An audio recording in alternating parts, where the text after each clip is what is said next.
Social મીડિયામાં એક video viral થયો છે જેમાં સામે આવ્યું છે કે ધોરણ 12ના વિદ્યાર્થીઓ મોંઘી દાટ કાર લઈ અને રોડ ઉપર નીકળ્યા હતા। કારમાં રૂફટોપ ખોલી અને સનસપાટા કરતા હતા તો ઘણા વિદ્યાર્થીઓ હાથમાં ફાયર ગન સાથે શોબાજી પણ કરી હતી। દરવાજા બહાર લટકી અને વિદ્યાર્થીઓએ હંગામો મચાવ્યો હતો। અડધો કલાક કરતાં પણ વધારે સમયથી ટ્રાફિક જામ પણ સર્જ્યો હતો અને વિદ્યાર્થીઓ પોતાનો જીવને જોખમમાં મૂકી અને કલરબાજી કરી હતી। વાત સેલ સપાટાથી પતતી નથી, પરંતુ વિદ્યાર્થીઓએ ડ્રોન કેમેરાથી વિડીયો બનાવ્યો અને તે વિડીયો સોશિયલ મીડિયામાં મૂક્યો। જાણે વિદ્યાર્થીઓએ કોઈ મોટી સિદ્ધિ હાંસલ કરી હોય તેમ સેલ સપાટા કર્યા હતા।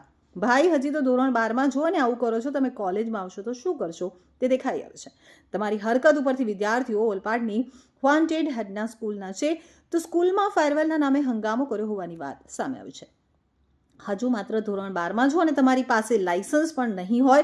માતા પિતા પણ કેવા કહેવાય કે તેમના બાળકોને મોંઘી દાટ કારની ચાવી આપી દે છે। ભાઈ, કોઈનો અકસ્માત થયો હોય તો કોણ જવાબદાર? આ સમગ્ર ઘટનામાં પોલીસે હજુ સુધી કોઈ કાર્યવાહી કરી નથી। આવા બેફામ નબીરાઓને કાયદાનો પાઠ ભણાવવો જરૂરી છે। જે કરવું હોય તે તમારા ઘરમાં કરો। અમારા આ ગુજરાતના રોડ ઉપર આવા સેલ સપાટા નહીં ચલાવી લેવાય।